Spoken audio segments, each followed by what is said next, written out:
Universal News TV, votre chaîne d'information la plus crédible. Il va sans dire que le destin de l'Afrique avait été détourné par l'esclavage et la colonisation.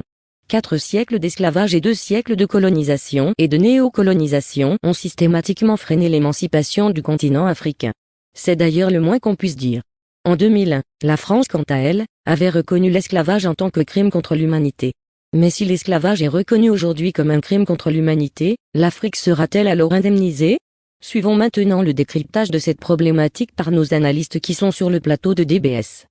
Suivons. Messieurs, réparation et indemnisation à l'esclavage et à la colonisation, des actes incontournables pour la dignité de l'Afrique, c'est notre grande interrogation. La question des réparations de l'esclavage, de leur justification et de leur modalité a connu sa première médiatisation d'envergure en France au tout début du quinquennat de François Hollande. C'était à l'été 2012, lorsque les associations comme le CRA, Conseil représentatif des associations noires, ont porté la cause devant le cabinet du Premier ministre Jean-Marc Ayrault. Si ce moment politique cristallisait d'ailleurs et assurément un enjeu jusqu'alors largement ignoré du grand public, ce problème connaît une carrière plus ancienne. La controverse date en fait de la seconde abolition de l'esclavage, c'était en 1848, mais de manière inversée, pourrait-on dire, lorsque les indemnités sont versées non pas aux esclaves eux-mêmes ou à leurs descendants, mais aux plus riches planteurs pour le préjudice économique subi du fait de la sortie du système esclavagiste. Jusqu'à une période très récente, les éventuelles réparations en faveur des descendants d'esclaves ont été largement absentes du débat public et ignorées par l'État français et sans oublier par l'Occident tout entier.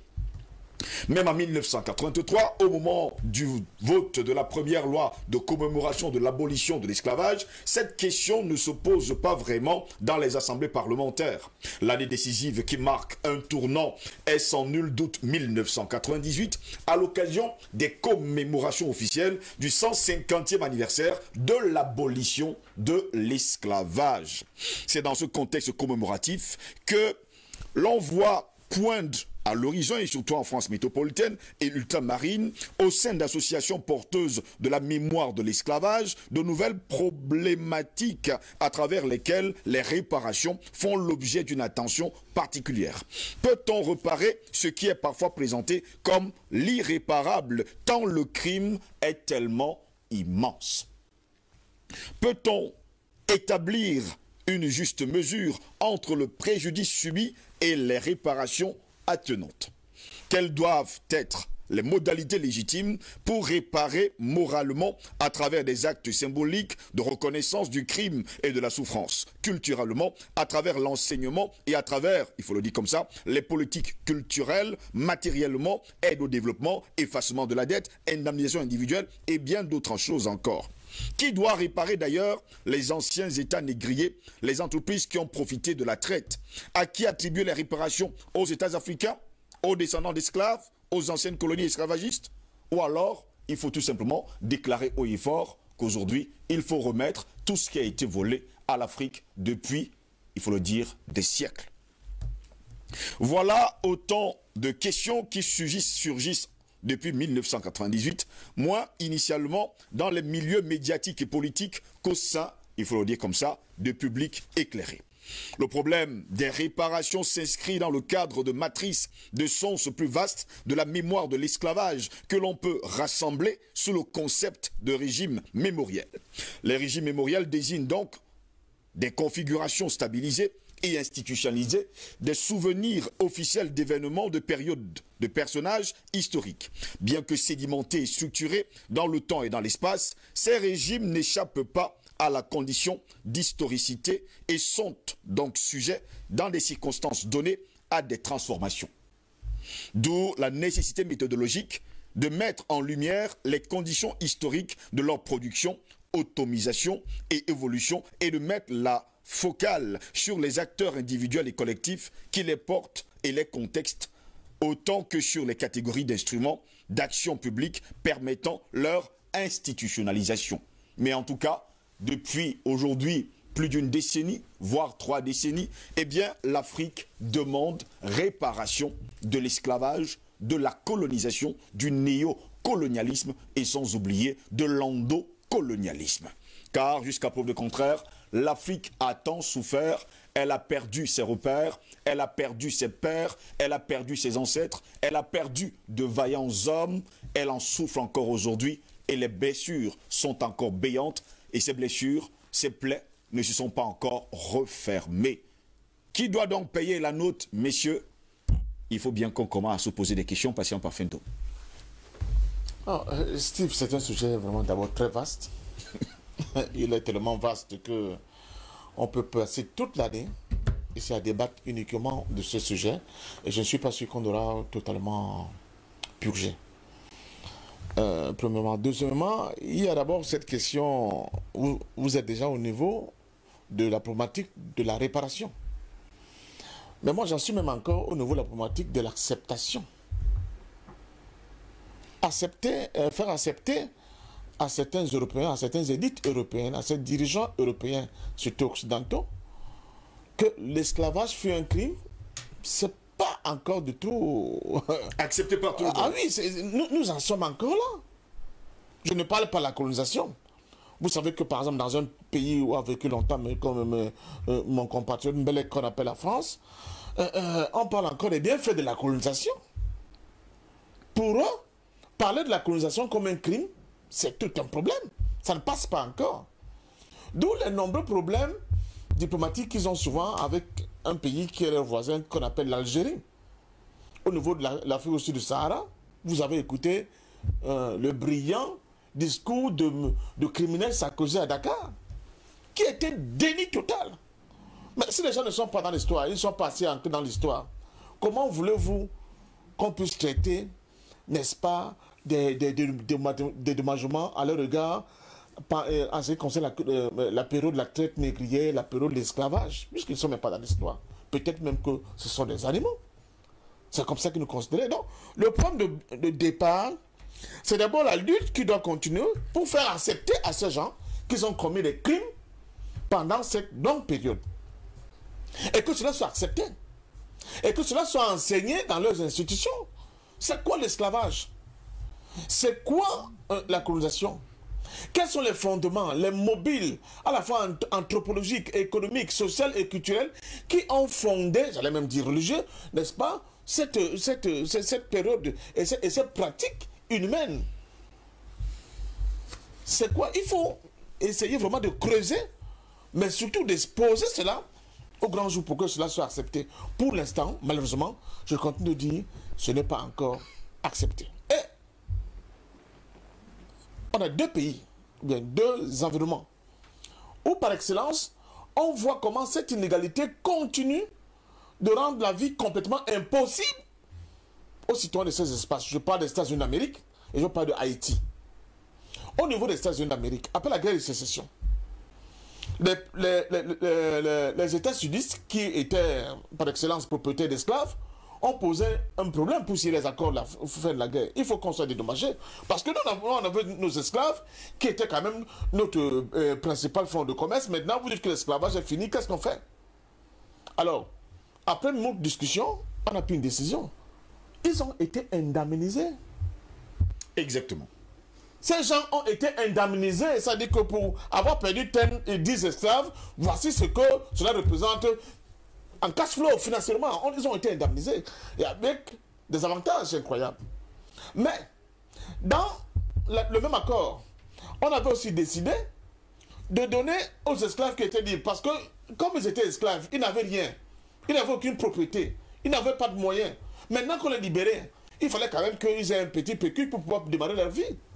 On leur a donné l'équivalent des hectares de terrain et je crois 2 ou 3 mules. Par contre, cette seconde décision n'a jamais été appliquée aux États-Unis jusqu'au jour d'aujourd'hui. Jusqu'au jour d'aujourd'hui. Revenons à Haïti. Quand les armées, l'armée haïtienne en fait défait l'armée napoléonienne, machin, oui, avec, je crois, Dessalines, finalement, Haïti va accéder à l'indépendance. Mais avant d'accéder à l'indépendance, il y a une clause que la France et les propriétaires d'esclaves, d'abord, ils ne sont pas seulement français, mais aussi en Haïti. C'est pour ça que Haïti est aujourd'hui l'un des pays les plus inégalitaires au monde. Attention, il y a des gens en Haïti qui ont bénéficié de cette clause-là, qui leur permettait d'être, eux, indemnisés parce qu'ils avaient perdu des esclaves. Je pense que c'était en la date 1825, cette date-là, cette indépendance. La France a collé à Haïti ce qu'ils ont appelé eux-mêmes, ils ont appelé cette dette-là la dette d'indépendance. Haïti était obligé de payer l'équivalent de 150 millions de francs or à la France pour la dette d'indépendance. Pour les champs que j'aurais perdus, pour les esclaves que j'aurais perdus, 150 millions de francs or. Thomas Piketty qui a écrit un excellent livre là-dessus, dont j'ai d'ailleurs donné ce livre, Le capitalisme au XXIe siècle, mais qui vient de nous faire un nouveau livre en 2019 qui s'intitule Capital et idéologie, estime que l'équivalent de ces 150 millions de francs or représente aujourd'hui 300% du PIB de Haïti. Voilà donc un pays qui accède à l'indépendance, mais avec des boulots, des boulets aussi énormes qui doivent trimballer. C'est ça qui explique la misère de Haïti. Haïti, bien qu'indépendante, a continué de payer à la France un impôt, on ne sait d'où sorti, et qui a complètement plombé la capacité de développement de Haïti. Aujourd'hui, Thomas Piketty nous dit que si on était un peu sérieux, la France devait rembourser à Haïti l'équivalent de 28 milliards de dollars US aujourd'hui pour essayer de compenser cette dette d'indépendance qui a été complètement infligée à Haïti. C'est le fondement de la lutte d'indépendance dans les pays africains. Et l'autre espace, on a vu avec la violence comment ce comportement inhumain, cette déclassification de l'homme noir comme un être humain s'est exprimé, c'est fait dans les colonies par exemple lusophones. Donc nous sommes là face à un enjeu, j'allais dire majeur, dont on ne peut pas cerner l'ensemble de la problématique ici aujourd'hui, mais qui pose le problème de l'acceptation de l'homme noir sur le champ universel comme des êtres humains, c'est tout. Pour ces gens-là, nous n'avons jamais été des êtres humains. Quand on vous montre des belles villes françaises, nos enfants se parlent souvent en disant « Oh, je vais aller en Europe, je vais aller à Nantes, j'irai à Saint-Étienne. » Toute la côte là, tous ces grands ports étaient des ports esclavagistes, Bordeaux et consorts. C'est-à-dire que le matériel financier, c'est-à-dire le capital de base de leur enrichissement, c'était la traite des Noirs. On oublie la traite arabo-musulmane, c'est un autre pan. Parce que quand on voit comment nos frères, entre guillemets, arabes, traitent les Noirs aujourd'hui, c'était 13 siècles d'esclavage. Hein. 13 siècles. À Zanzibar et tout ça, c'était vraiment là-bas des choses incroyables dont on ne peut même pas en parler aujourd'hui. Donc, nous sommes là face à une bataille, mais malheureusement, qui ne doit pas seulement être le seul fait, c'est-à-dire qu'il ne doit pas seulement être de la seule responsabilité des médias, des intellectuels, mais les hommes politiques africains, les institutions africaines, l'Union africaine doivent se saisir de cette malheureusement, on note un mutisme dans tout ce que vous venez de souligner. Voilà, il y a des voix qui se sont élevées au niveau de l'Union africaine pour dire qu'il faut qu'on fasse de Haïti la pupille de l'Afrique. Parce qu'il n'y a pas un espace, il n'y a pas un pays qui a souffert, n'est-ce pas, de cette marque du fer que ces gens-là ont imposé sur le nègre comme Haïti. Donc, M. Ngos, nous sommes encore au niveau de l'acceptation du crime. On n'est pas encore au niveau de... Quand vous me parlez de... Est-ce qu'on peut dédommager? Moi, je ne pense pas qu'on y est encore. On est encore au niveau de l'acceptation du fait que ces gens-là acceptent qu'ils ont commis des crimes contre l'humanité, le crime le plus odieux. J'entends souvent des débats sur plusieurs plateaux. Quand on parle de la Shoah, excusez-moi, je n'ai rien contre les Juifs. Mais quand on parle de la Shoah, les gens disent le plus grand génocide, le plus grand crime contre l'humanité du monde. Mais quelle connerie! Il n'y a pas de comparaison entre la traite négrière, entre ce que les Noirs ont subi. Excusez-moi, toute proportion gardée, oui, c'est un crime ce que les Juifs ont subi, mais en termes de grandeur, il n'y a pas de comparaison possible. Mais chaque jour, dans les médias, dans les écoles, on assène, on bassine les oreilles de nos enfants. Oui, Hitler était le plus grand criminel. Les crimes contre l'humanité subis, comment dire ça, le génocide juif, etc., etc. Personne ne vous dit que l'Afrique a subi ce qu'aucune race au monde, depuis la création de cette terre, a subi. Donc, je crois que pour ne pas monopoliser la parole, il faut qu'on revienne d'abord à des mécanismes qui sont pris en place, à des plaidoyers, des lobbies qui doivent être mis en place pour faire accepter à ces gens qu'ils ont commis des crimes chez nous. Je vois la belle image de Douala Manga. Mais avec le traité Germano-Douala, vous ne pouvez pas savoir, peut-être que mes amis de plateau vont nous dire, le travail qui a été abattu par des Camerounais au niveau du Parlement allemand pour faire accepter aux Allemands que ce qui se passe au Cameroun, c'est un crime. C'est un grand crime.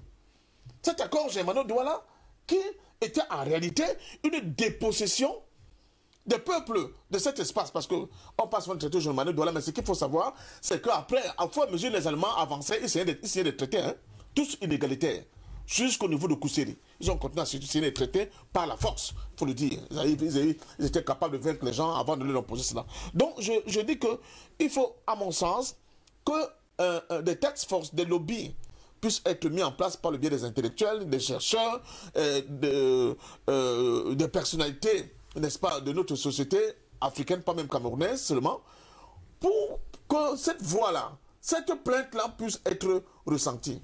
Maintenant, pour moi, c'est mon point de vue personnel, il n'est même pas question que ces gens nous donnent de l'argent. À la limite, je m'en fous. Qu'ils nous laissent tranquilles, qu'ils enlèvent leurs genoux sur notre cou, ça va être le meilleur moyen pour nous de leur prouver que nous sommes l'humanité. Que l'homme africain porte en lui sous son dos toute l'humanité. Parce que nous ne sommes qu'amour. Mais pour ce faire, évidemment, on revient à cette sempiternelle question. Il faudrait que les Africains eux-mêmes prennent conscience de leur situation.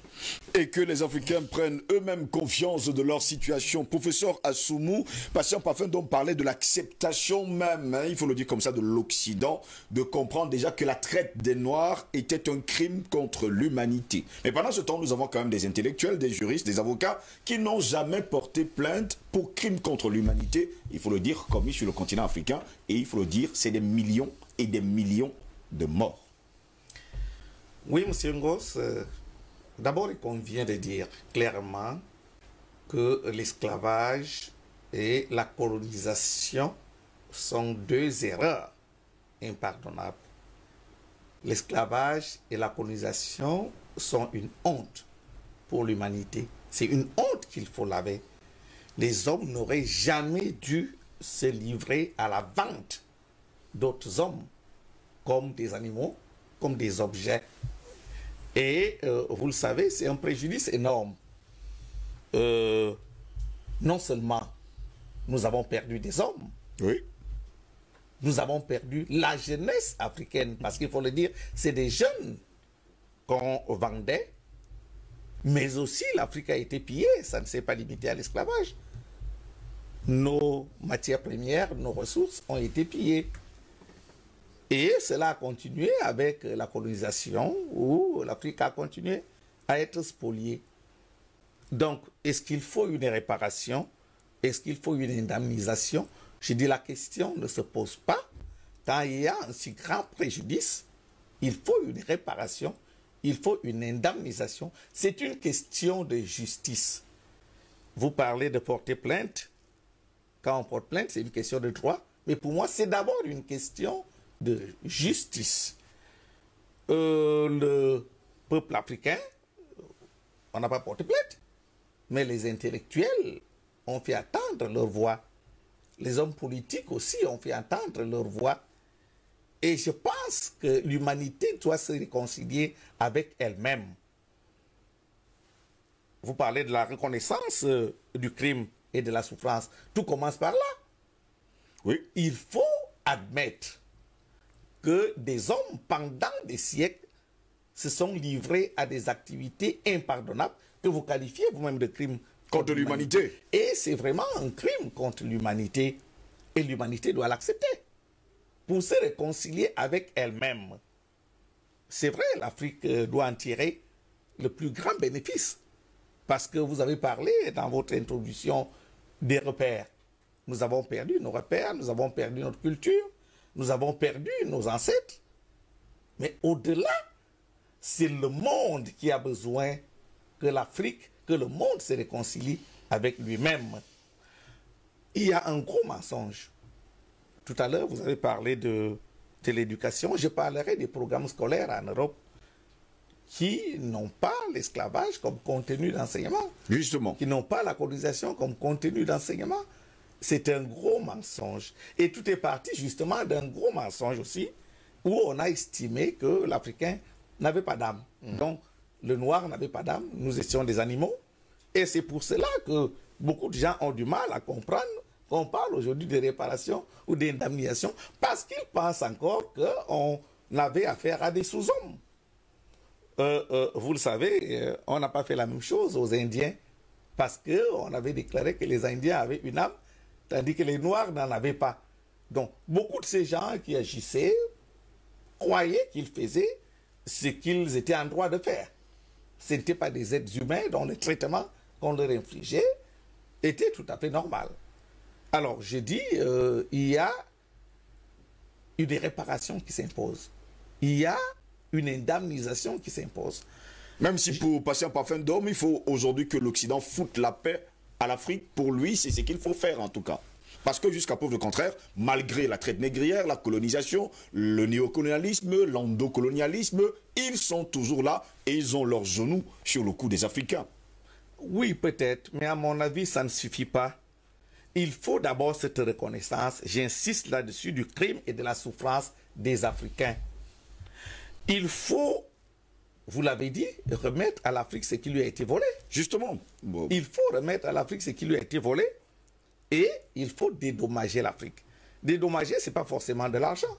On peut penser à un plan Marshall pour le développement de l'Afrique. L'Afrique est aujourd'hui l'un des continents les plus pauvres, alors qu'en réalité, et ça vous le savez, l'Afrique a un potentiel qu'aucun autre continent au monde n'a. En termes de matières premières, oui, nous sommes plutôt gâtés.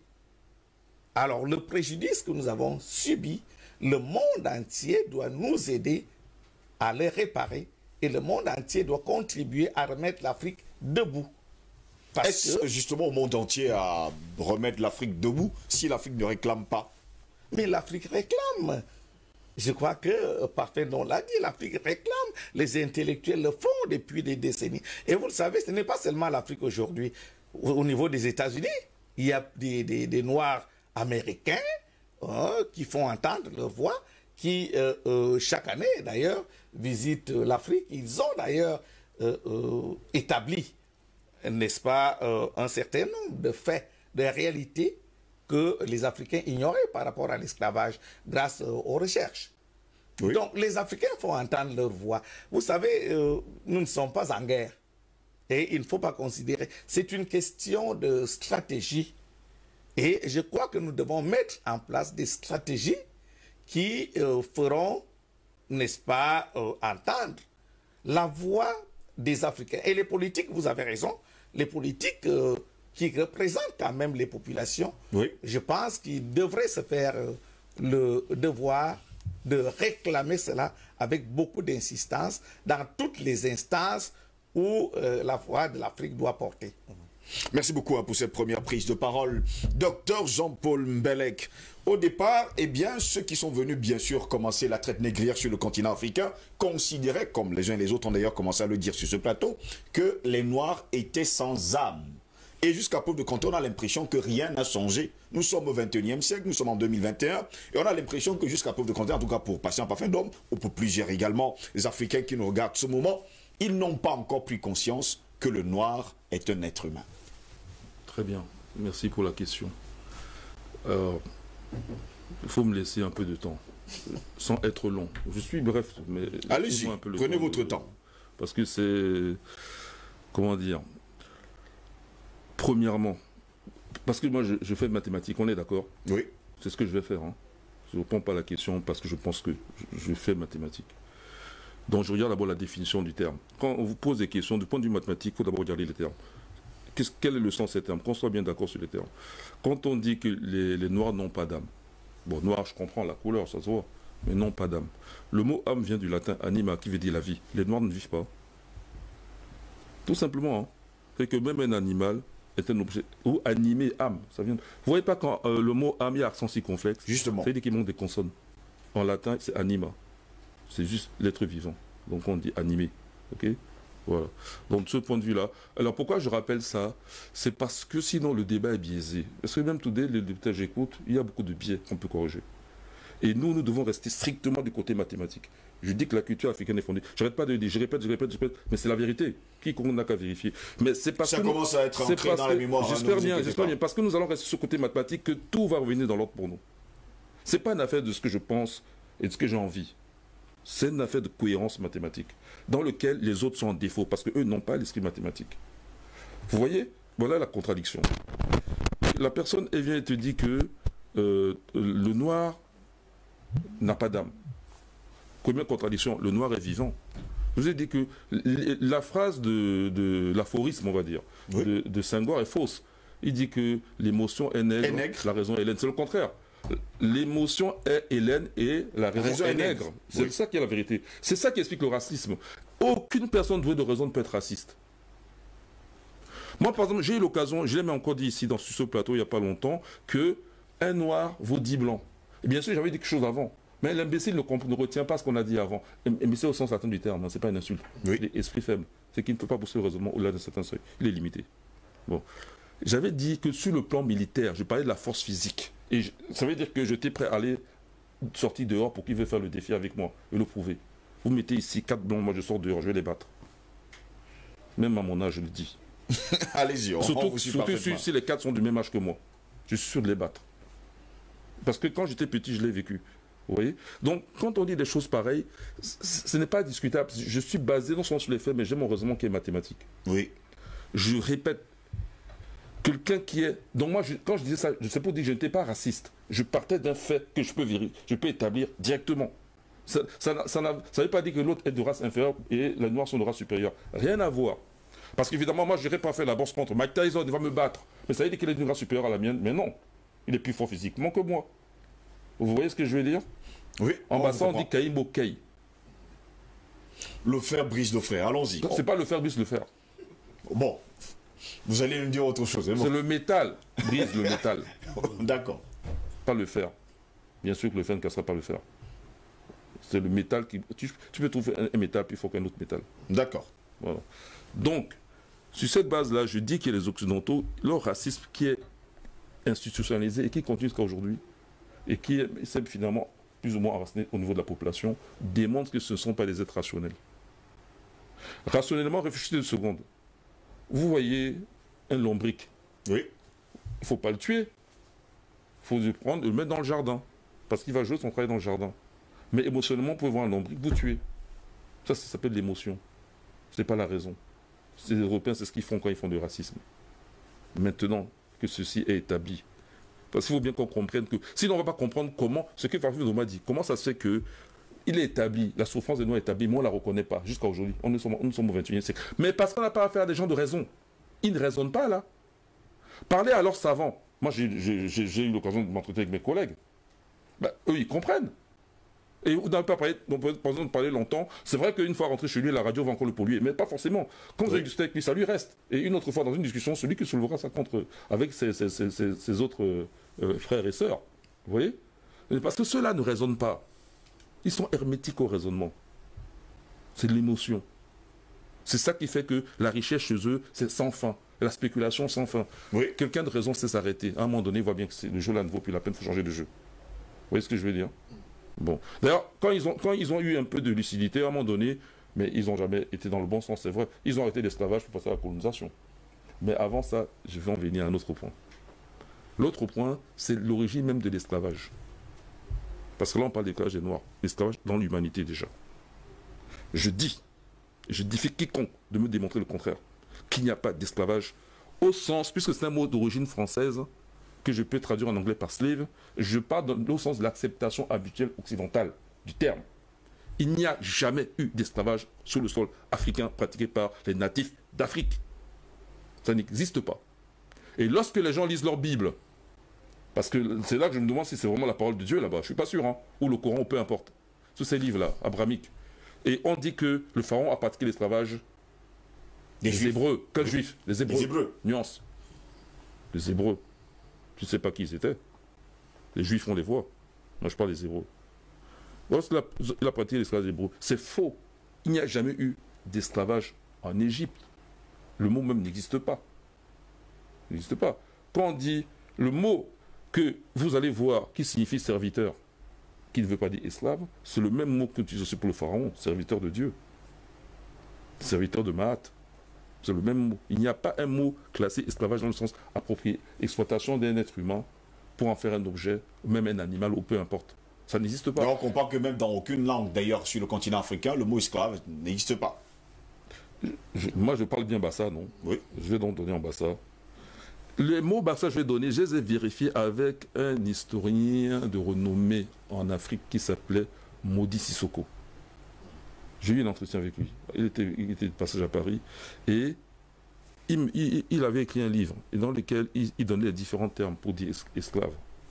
Je lui ai dit, monsieur Modi Sissoko, professeur, ça ne savait pas dire. Moi j'étais encore étudiant, ça ne savait pas dire esclave. Il a reconnu à la fin. Parce que je lui ai traduit le sens de ces mots qui sonnaient pareil qu'en Bassa, alors qu'il parlait bambara. Oui. En Bassa, il y a Nyong, c'est le captif. Ça vient du verbe yon, prendre. Il y a Ndimil, celui qui, quand tu parles, il se tait devant toi. C'est-à-dire que tu as prééminence au niveau de la parole en assemblée. Il y a un col, comme Colbito, celui qui va au champ. Tu le fais travailler. Je ne connais pas d'autres mots dans le sens où on sentirait qu'il y a un objet là. En Afrique, ceux qu'on traiterait esclaves ont été des rois, ont été les chefs de l'armée. Oui. En Afrique. Quand bien même l'esclavage aurait été introduit en Afrique tardivement avec l'islam. Je vais chuter là-dessus, hein, sur l'islam. Allez-y, on voilà. Que Kankou Moussa, Sundiata Keita proclame une charte, la charte du Mandé. Le Kaouka Funga, c'est comme ça il prononce. Kouroukan Fougan en malien. C'est une charte. En fait, c'est une constitution dans laquelle il y a un point qui interdit l'esclavage sur son territoire. Et l'empire du Mali à l'époque était beaucoup plus grand que le Mali d'aujourd'hui. Et nous sommes là au XIIIe siècle. Pas au XVIIIe avec les abolitions. Oui. Au XIXe. Et je signale qu'aujourd'hui encore, preuve que l'esclavage n'est pas africain. L'esclavage continue à se pratiquer sur le sol africain en Mauritanie. Et on voit la couleur de ceux qui pratiquent cet esclavage. Et comment ils l'ont enraciné dans la menthe. De ce point que les Haratines, qui sont leurs esclaves, acceptent mentalement qu'ils sont esclaves. Il y a une façon de conditionner quelqu'un. Vous voyez comme le sort qui est réservé aux Noirs, alors qu'on est sur le même continent, en Libye. Alors qu'on est sur le même continent. Ça vous donne l'origine des choses. Alors maintenant, je vais chuter là-dessus. Historiquement, le premier esclavage des Noirs, c'est en Arabie. Pas en Afrique. En Arabie même. Je vais expliquer pourquoi. Historiquement, le premier esclavage tout court, qui implique le monde occidental, c'est en Occident même. Je laisse tomber la période romaine, hein, je ne parle pas de l'Antiquité. Oui, dès que César fait la guerre, il prend des gens, il va... Allez-y, argumentez. Le statut était différent. Oui. Ça a évolué avec le Moyen-Âge dans ce qu'on appelle le servage, où le seigneur a droit de cuissage, il a droit à la récolte. Bon. Mais c'était des êtres humains de basse condition. On est d'accord? Bon. Mais l'esclavage, au sens des Occidentaux, c'est-à-dire que vous ne voyez pas que quand l'esclavage des Nord commence, l'industrie est déjà prête. Ils n'ont pas mis 10 ans, 20 ans pour s'organiser, c'était déjà prêt. C'est parce que quelque chose a précédé et ils se sont organisés et c'est né avec les banques. Ou si vous voulez, les banques sont nées en même temps. Puisque le mot banque vient de banque. Le banc qu'on pose sur les quais de Venise. Et qu'est-ce qu'on fait sur les quais de Venise? On vend les esclaves blancs. Les blanches, les femmes, les hommes. Et ces hommes étaient souvent pris des pays qu'on appelle aussi des pays dont les populations sont slaves. Et donc les Russes, par exemple. Vous voyez que ce n'est pas approprié de mettre les Russes et les Français sur le même plan quand on parle d'exploitation de l'Afrique. Non seulement eux n'ont jamais fait d'esclaves, mais eux, ils ont été esclaves. On les vendait à Venise. Il y a des images, si vous voulez. Tu peux les trouver toi-même sur le net, et tu les fais passer sur DBS, a posteriori. Il y a des images, on voit des peintures encore aujourd'hui, on voit comment les Blancs vendent d'autres Blancs. Et la traite des Blanches a continué jusqu'au XXe siècle. Il y avait une traite des Blanches, on prend les femmes blanches, on les envoie au Proche-Orient. Chez les royautés du Golfe, là. Ça a continué. Donc, la traite des Noirs, précisément, commence en Arabie. Pourquoi? Parce que c'est à la base d'un génocide. C'est un génocide, parce que la population de base en Arabie, c'est les Noirs. Et le pouvoir politique est aussi un pouvoir noir. Ce n'est pas l'Arabie d'aujourd'hui. Ça commence avec un génocide où on tue les Noirs et le pouvoir politique change de main. Et même le pouvoir religieux change de main. Parce que quand Mahomet vient, ses plus proches ne sont pas les blancs qu'on voit là. En tout cas, les peaux claires là. Ce sont des Noirs. Lui-même, c'est pas sûr que Mahomet soit un blanc. Même métis. Il est peut-être tout simplement noir. Parce que la fameuse loi musulmane qui ne veut pas qu'on représente Mahomet, vous avez jamais posé la question pourquoi? Mais parce que soit on le représente tel qu'il était, soit on blasphème. Parce que si on triche, c'est un blasphème. Donc autant ne pas le représenter. Parce qu'il n'a pas la couleur qu'il faudrait. Il n'est pas blanc, Mahomet. Jamais il peut être blanc. Merci beaucoup. Hein. J'ai pas fini. J'ai dit je chutais. Je pense que vous avez déjà chuté. Non, parce qu'il faut faire la liaison. Là, je suis au prochain. Il faut que je revienne ici, fasse la liaison. C'est pourquoi la traite négrière a duré longtemps en Afrique du côté oriental. 13e siècle. Mais attention, ce n'est pas au niveau quantitatif. Au niveau quantitatif, la traite, je peux faire un calcul là, si vous voulez. Je vous fais un calcul rapide. Pour vous montrer que la traite occidentale est la plus monstrueuse en quantité. Ce n'est pas la traite orientale. La traite orientale, c'est la plus longue, parce que ça continue même en Mauritanie, mais pas en quantité. La quantité, sur 400 ans, c'est la traite, je parle de la traite des Noirs, hein, c'est la traite occidentale. Le calcul est très simple. Les moyens, ils étaient entraînés déjà, eux. La traite orientale, quand Bafin doit commettre une erreur, mais ce n'est pas la sienne. C'est parce qu'il reprend l'histoire qu'on répète. Voilà. Quand il parle de Zanzibar, mais non. D'abord, Zanzibar, c'est un mot d'origine, Zanzibar, c'est la côte des Noirs. Ça vient, c'est tardif. Ça, c'est 19e siècle. Et il y a un Noir connu, qui prétend qu'il est d'origine persane, mais pourtant il est noir, qui a été sultan à Zanzibar, qui pratiquait l'esclavage à partir de Zanzibar. Type, un truc comme ça, type. C'est lui qui a traumatisé les gens, même en RDC. Et c'est ça qui fait que ce traumatisme étant resté, alors qu'on est là au 19e siècle déjà. Que c'est resté dans la tête comme s'il y a eu tout, il traite des nègres là-bas. Non, ces régions, la côte Swahili, c'est une région de gens riches, commerçants, et c'est des gens qui maîtrisaient leur territoire. Donc la traite, ce n'est pas venu depuis l'époque. Non, c'est plutôt l'Afrique occidentale. La traite arabe, c'est l'Afrique occidentale. La traite orientale des Arabes, massive, ça c'est tardif, c'est 19e siècle. Parce que l'Afrique était déjà déboussolée. On avait déjà secoué l'Afrique, détruit les structures sociales, voilà. Et tout. Voilà. Bon, donc, je vais donc faire le petit calcul pour chuter. Vous prenez les ports négriers sur la côte ouest africaine, je regarde pas la côte est africaine, parce que la côte c'est elle qui est devant l'Europe. Je vais te faire la démonstration par rapport à l'Europe. Donc si j'ajoute des autres, ça fait empirer hein? Donc, depuis Gorée, Elmina, jusqu'à Luango, Luanda, vous avez au moins là, en passant par le Gabon, hein, Lopez et tout ça là, il y a au moins 11 ports négriers. Oui. Pour faire le calcul rapide, je vais prendre 10. En supposant qu'un bateau vient se ravitailler tous les mois en esclaves, comme c'était le cas ici à Bimbia. Vous voyez? Ça fait 10 ports, enfin 12, on a 120. On est d'accord? Oui. Chaque bateau peut mettre au bas mot 400. Parfois, ça pourrait aller jusqu'à 600. Oui, prenons 400. 400. Faites 120 fois 400. Et ça a duré 400 ans. Vous tombez à 19 200 000. Or, les chiffres que nous avons, c'est toujours 12 millions de gens pris en Afrique, en comptant même ceux qu'on a mis dans l'océan. C'est ridicule. Vous voyez le ridicule? Je pourrais même retomber sur les travaux de Madame Diop Maest, la veuve de Cheikh Anta Diop, qui a estimé la population de l'Afrique au XVIe siècle à 800 millions d'habitants. Or, en 1930, il n'y a que 130 millions d'habitants recensés sur toute l'Afrique, y compris l'Afrique du Nord. Où est parti le différentiel? Donc ça signifie que l'Afrique a perdu. Là, j'ai chuté. L'Afrique a perdu énormément du monde. Mais est-ce que, patient parfum d'homme, justement, depuis, comme vous l'avez dit, ils n'ont jamais accepté, d'ailleurs, que le noir est un être humain, vont-ils justement accepter d'indemniser ces Africains, eux, qui n'ont jamais cessé de piller l'Afrique? Mais c'est un combat. C'est un combat que nous devons mener, que nos États doivent mener, que nos intellectuels doivent intensifier, qu'on doit continuer d'organiser des colloques, on doit en parler à nos enfants, on doit l'inculquer dès la base à nos enfants, cette injustice, pour qu'eux, en grandissant, continuent d'amplifier. Même si le peuple noir est disparate aujourd'hui. Oui, mais il est disparate parce que, bon, comme Mbelek l'a dit, sa chute, on a vraiment été secoué. Et nous ressentons encore aujourd'hui les secousses n'est-ce pas, de ce tsunami complètement qui a traversé notre continent et qui a déstructuré complètement toutes nos sociétés, surtout sur le plan culturel, au point où notre cerveau, aujourd'hui, accepte des choses qu'un homme normalement constitué n'accepterait jamais. Donc c'est de ça qu'il s'agit. Mais il faut qu'on fasse une espèce de catharsis, c'est-à-dire qu'on recommence, n'est-ce pas, une espèce de solution pour la guérison. Mais pour que cela soit possible, il faut commencer par ceux qui sont les plus réceptifs, sont capables d'engranger très rapidement un maximum d'informations et d'éducation, voire même de conditionnement. Ce sont les enfants.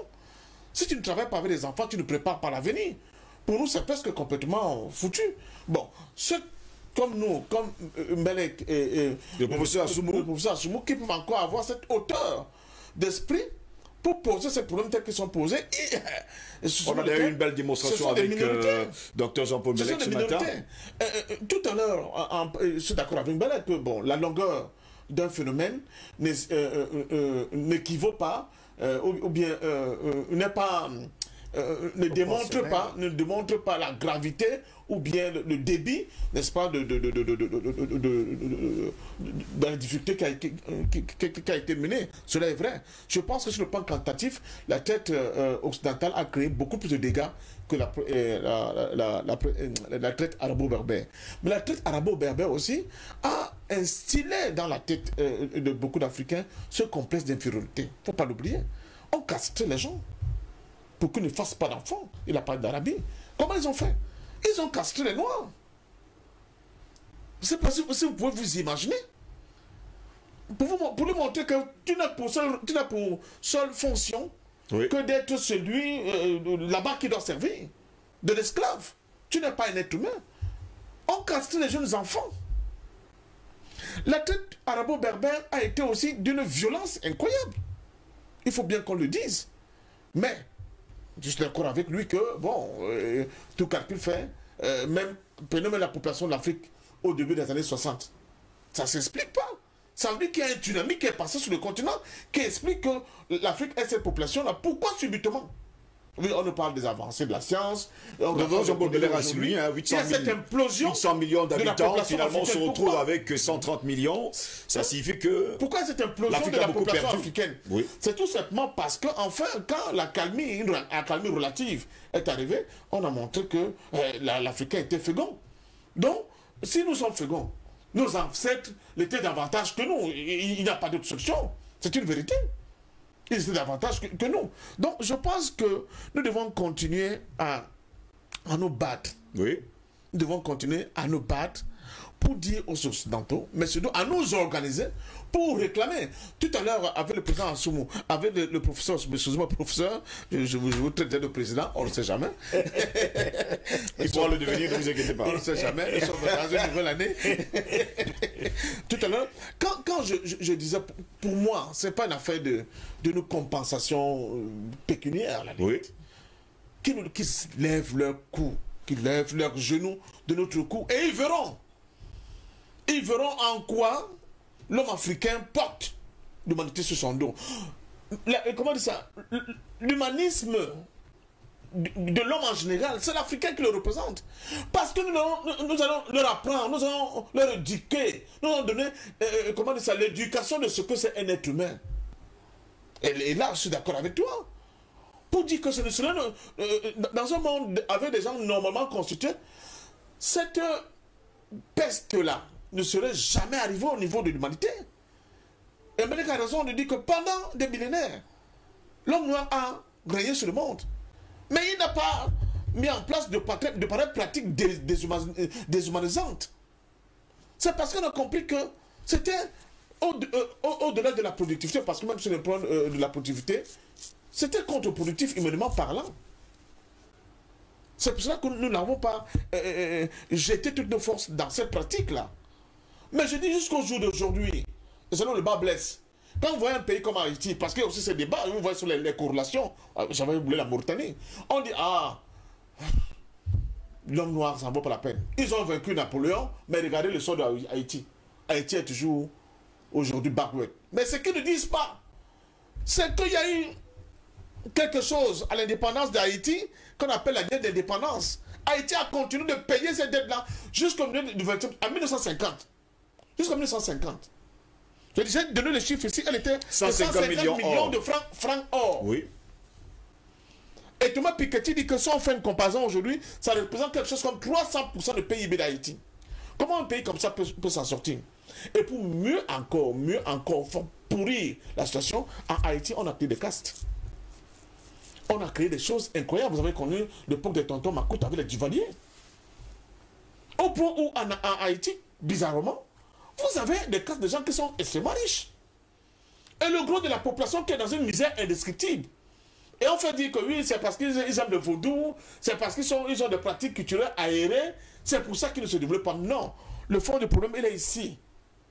Il est dans la charge qu'on fait porter à un pays indépendant. Et c'est la même chose que la France a fait pour les pays africains indépendants. En sortant de l'indépendance, ils nous collent le franc CFA, qui était notre impôt, que nous continuons de payer jusqu'aujourd'hui. Et subitement, les Africains sont étonnés que nos pays ne soient pas développés. Voilà l'explication, le fondement de ce racisme primaire qui n'a jamais quitté, n'est-ce pas, l'esprit des élites françaises, qui sont une élite à la fois idiote, barbare, brutale. Sans raison. Mais sans raison. Et qui continue aujourd'hui vraiment de vouloir inculquer à ceux des Africains, ceux de nos frères, à qui on a donné des espaces que j'appelle les décideurs de moment, de ne pas comprendre le sens de l'histoire. C'est pour ça que je les interpelle au premier point. Je ne peux pas sortir de là sans ne pas les interpeller. Quand je vois un président français s'asseoir dans une grande tribune des Nations Unies et parler au nom de l'Afrique, en plein 20e, comme on l'a vu avec M. Sarkozy, comme on le voit même avec M. Macron, un peu partout dans les COP 1000, COP je ne sais pas quoi, j'ai mal au cœur. Quand je vois des dirigeants africains qui assistent au sommet où on va parler de la forêt africaine, et que ce soit un dirigeant français qui se met devant et met les chefs d'État africains derrière lui et parle de la protection de ces forêts-là, je dis qu'il y a un problème. Nous en sommes encore là. Donc je pense sincèrement que nous devons encore nous battre, nous devons encore continuer de nous battre avec l'appui de nos frères. Il faut créer il faut créer des organisations qui vont mettre en avant cette quête-là, cette quête pour obliger à l'Europe de reconnaître, n'est-ce pas, que et l'esclavage, et la colonisation, et la néocolonisation sont des crimes contre l'humanité. Et pendant ce temps, professeur Assoumou, on va également préciser et relever que les États africains ne sont pas encore indépendants. Nous devons d'abord, nous sommes encore sous la domination politique, il faut le dire comme ça, de la France et bien sûr des autres pays européens. Oui, je voudrais d'abord revenir à la question que vous avez posée à mon ami Parfait. Oui. Nous devons être optimistes. Hein? Tout est question de temps. Il y a la pharmacie du temps. C'est très important. On a aboli l'esclavage. Oui. On a mis fin à la colonisation. Et l'apartheid, on a mis fin à l'apartheid. C'est un combat qui prend du temps. Mais je crois qu'on va finir par y arriver. J'ai dit qu'il y a un gros mensonge. Il y a eu un gros mensonge. Et le gros mensonge continue. On a pu croire aux Africains qu'ils étaient des sous-hommes. Au monde entier que les Africains étaient des sous-hommes. Et qu'on devait les traiter comme on l'a fait. Et il y a aujourd'hui même des Africains qui pensent qu'ils sont inférieurs. Ils sont très nombreux d'ailleurs qui pensent encore comme ça. Très nombreux. Que le blanc est meilleur, que le blanc est blanc. Et que le noir est noir. Tout à fait. Oui. C'est un gros mensonge. Mais vous savez ce qui s'est passé avec Cheikh Anta Diop par rapport à sa thèse de doctorat, qu'il n'a jamais pu soutenir en France pour des raisons que nous connaissons. Vous savez, même en Afrique, le sort qui lui a été réservé dans son pays. Mais aujourd'hui, vous savez ce que représente Cheikh Anta Diop en Afrique et dans l'histoire. Donc, il y a eu ce combat de Cheikh Anta Diop qui a porté ses fruits aujourd'hui.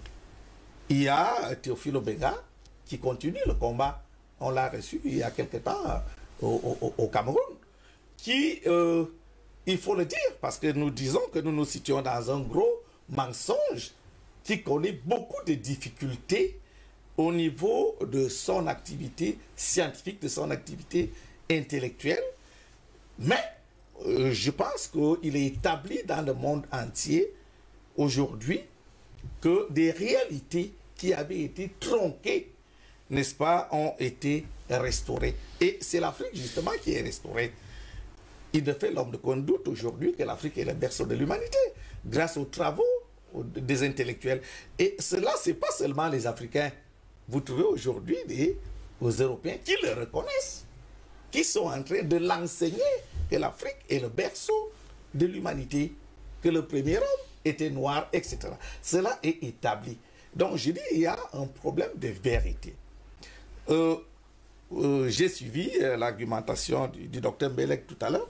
Je pense qu'aujourd'hui, on n'a même plus besoin de le démontrer. Franchement, c'était des allégations. Aujourd'hui, ceux qui ont tenu ce propos, je pense qu'ils en ont honte. Je crois même que l'Europe a honte de cette fameuse pratique de l'esclavage. Comme en Afrique du Sud aujourd'hui, on a honte d'avoir pratiqué la ségrégation raciale apartheid pendant des décennies. Et beaucoup d'Européens en ont honte. Et c'est pour cela qu'ils n'arrivent pas à enseigner cela à leurs enfants. Parce que comment est-ce que les enfants vont comprendre que pendant des siècles, pendant 400 ans, des hommes, leurs parents, leurs ancêtres, ont vendu d'autres hommes. Et ce sont des générations qui aujourd'hui côtoient les Noirs dans les écoles, dans les universités, et qui savent que les Noirs sont des êtres humains, comme tous les autres, qu'ils sont intelligents. J'ai adoré la démonstration du docteur Bellet tout à l'heure. Ils pourraient être plus intelligents, plus forts physiquement, etc. Donc c'est un gros mensonge. Le monde est en devoir de vérité. Il faut restaurer la vérité. Cela va prendre un peu de temps, mais je vous assure qu'on va y arriver. Vous savez, l'être humain est très complexe, hein? Oui. Mais l'être humain change au fur du temps, au fur et à mesure que des événements établissent, parce que ce sont des événements et ce sont des hommes également qui établissent un certain nombre de réalités, ces réalités qui deviennent des vérités et qui démantèlent tout le gros mensonge historique que nous avons connu. Les êtres humains évoluent et les générations actuelles ne sont pas comme des générations des années 60, des générations qui ont connu l'esclavage. Et je pense que les mentalités, parce qu'il est question de mentalité, justement, même au niveau des Africains, les mentalités ont évolué. Les générations actuelles n'ont plus l'esprit obnubilé par ce mythe du blanc. Je pense que ce sont des générations qui se sont émancipées et ce sont des générations qui vont relever un certain nombre de défis.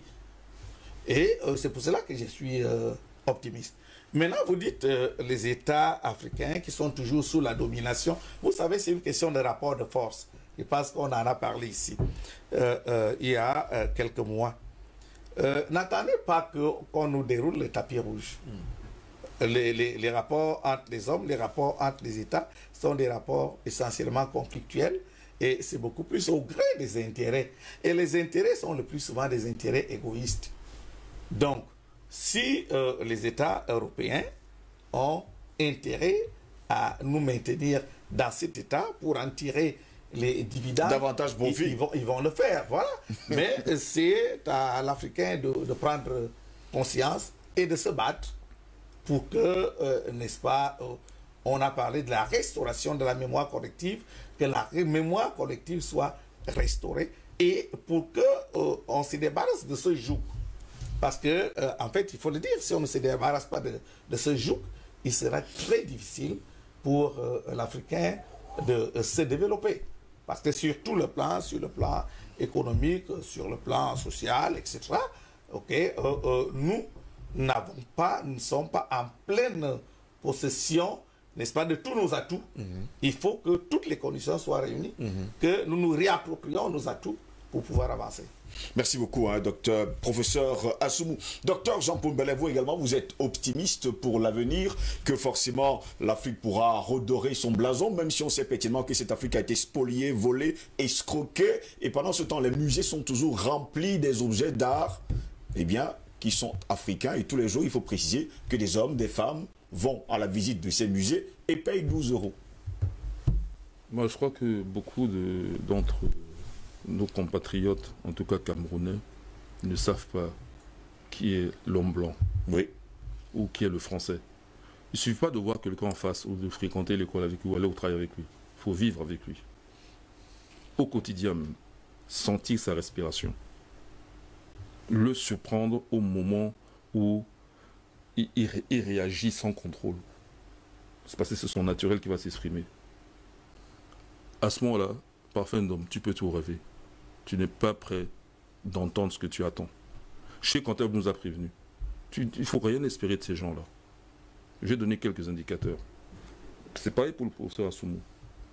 Vous pensez que les choses évoluent et que les gens, ils ont honte. Ils n'ont honte de rien du tout. C'est simple, hein. Moi, je justifie. Moi, quand je dis toujours, moi, j'ai respiré avec eux. Si au point qu'à un moment donné, ils ne se rendaient même pas compte que j'étais noir. Oui. Voilà. Moi, j'ai travaillé au CEA, comme ça, l'énergie atomique. J'ai fait des missions pour la France. Mais je ne suis pas français. Je n'ai jamais fait de nationalité française.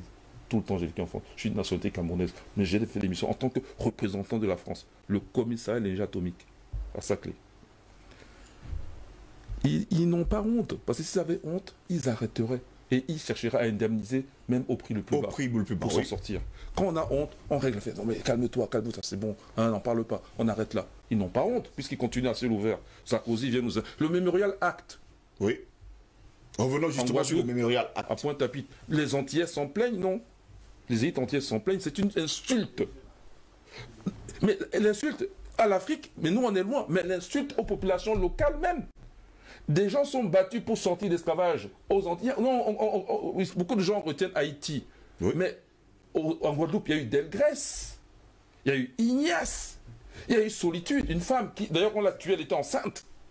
Et ces gens-là, par héroïsme, pour ne pas redevenir esclaves, ils se sont mis en haut d'une colline, ils ont mis la poudre, ils ont tous explosé.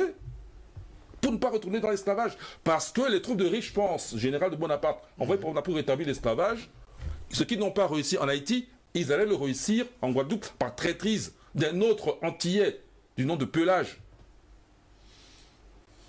Donc Pelage étant rallié à Richemont, ils ont eu le dessus sur les autres. Ils n'ont pas voulu retourner, ils se sont explosés. Or, au Memorial, on ne parle pas de ça. Et l'explosé finit par la franc-maçonnerie, Schulcher. Et c'est une éloge à la franc-maçonnerie qui a apporté la liberté. Ils plaisantent ou quoi? C'est encore les francs-maçons qui vont décider la colonisation en tant qu'œuvre civilisatrice. Attends, il faut être correct, quoi. Moi, je n'ai rien contre la formation spécialement, je n'ai rien contre personne, mais disons la vérité, si elle existe, et ça c'est faux, vous voyez, ils insultent, vraiment, enfin, il faut vraiment écouter les Antillais eux-mêmes, et qui ont été voir chez eux-mêmes le Memorial Act. Il faut voir même les anneaux d'esclavage dans le 17e, en face de mon ancien lycée Carnot, Malesherbes. C'est une insulte à la race noire, une insulte à la surface des Noirs, nous, dont nos ancêtres ont vécu l'esclavage. Et ça continue jusqu'à aujourd'hui. Sarkozy vient à Dakar et se permet de dire n'importe quoi. À l'université qui porte le nom de Cheikh Anta Diop même. C'est là qu'il vient insulter les Africains. Les Africains ne sont jamais assez ancrés dans l'histoire. Attendez. Et regardez-le même quand il va